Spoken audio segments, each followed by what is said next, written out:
नमस्ते दोस्तों, welcome to profile of greatness.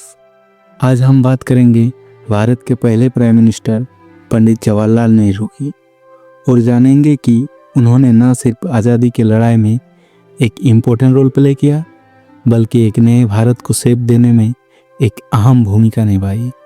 तो चलिए उनकी इंस्पायरिंग स्टोरी को एक्सप्लोर करते हैं। पंडित जवाहरलाल नेहरू का जन्म 14 नवंबर 1899 को इलाहाबाद प्रयागराज के एक एडुकेटेड और वेल्दी फैमिली में हुआ था। उनके फादर मोतीलाल नेहरू एक फेमस लॉयर और कांग्रेस लीडर थे। उनकी मदर स्वरूप रानी एक इंडिपेंडेंट एक्टिविस्ट थी। नेहरू ने अपनी अर्ली एजुकेशन घर पर ली और फिर इंग्लैंड के प्रेस्टिजियस हैरो स्कूल और कैम्ब्रिज यूनिवर्सिटी से लॉ की पढ़ाई की। वहाँ उन्होंने नेचुरल साइंस, पॉलिटिक्स और सोसाइटी के आइडियाज़ पर डीपली स्टडी किए। 1912 में भारत वापस आने के बाद जवाहरलाल नेहरू कांग्रेस के साथ जुड़ गए और आज़ादी की लड़ाई में एक एक्टिव रोल प्ले किया। महात्मा गांधी की लीडरशिप में नेहरू ने सत्याग्रह और नॉन कॉरपोरेशन मूवमेंट जैसे कैंपेन में हिस्सा लिया। वो कई बार जेल गए, लेकिन उनका देश के प्रति प्रेम और आज़ादी के लिए डेडिकेशन कभी कम नहीं हुआ। 1942 के क्वाइट इंडिया मूवमेंट में नेहरू का रोल कुछ यूनिक था। उन्हें देश की युवा को एक साथ लाना था।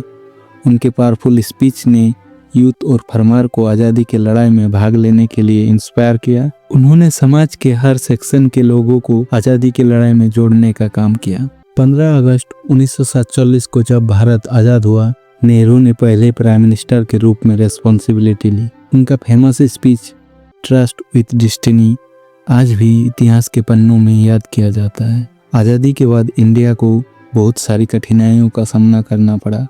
पॉवर्टी, अनएम्प्लॉयमेंट और पार्टीशन के घाव भी भरे नहीं थे। तब नेहरू ने 5 ईयर प्लान इंट्रोड्यूस किया, जिससे इंडस्ट्रियलाइजेशन को बूस्ट मिला। भाखड़ा नागल डैम जैसे प्रोजेक्ट को उन्होंने मॉडर्न इंडिया के टेम्पल कहा। कुछ इस प्रकार उन्होंने देश को एक ग्रोथफुल डायरेक्शन दिया।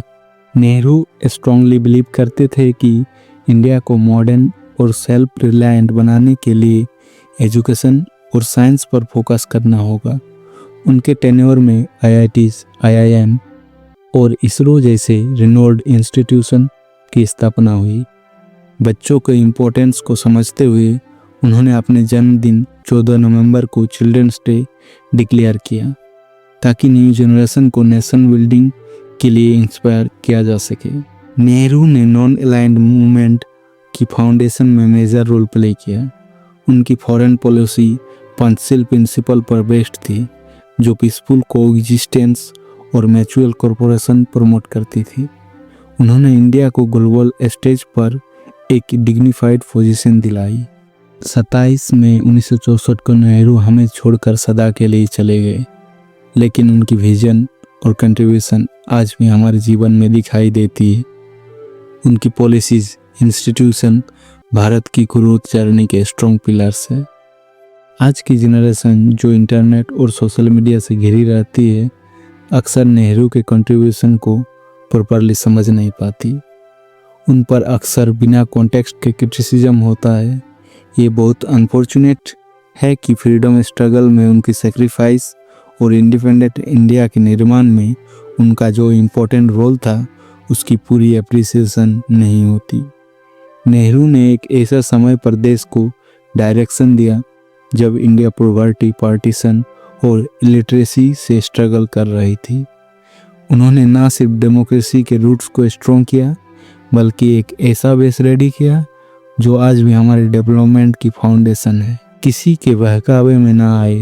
क्रिटिसिज्म करने से पहले उनकी एफर्ट्स और उनके सेक्रीफाइस को याद कीजिए। पंडित जवाहरलाल नेहरू सिर्फ एक ग्रेट लीडर नहीं, बल्कि एक ग्रेट विजनरी थे, जिन्होंने भारत के फ्यूचर को शेप दिया। उनकी विजन, मॉडर्न अप्रोच और ह्यूमैनिटी के प्रति उनका प्यार आज भी हमें इंस्पायर करती है। We can not change the present reality, but we can dream for better future. Video देखने के लिए धन्यवाद। अगर आपको ये वीडियो इन्फॉर्मेटिव लगा है तो लाइक, शेयर और सब्सक्राइब करना ना भूलें।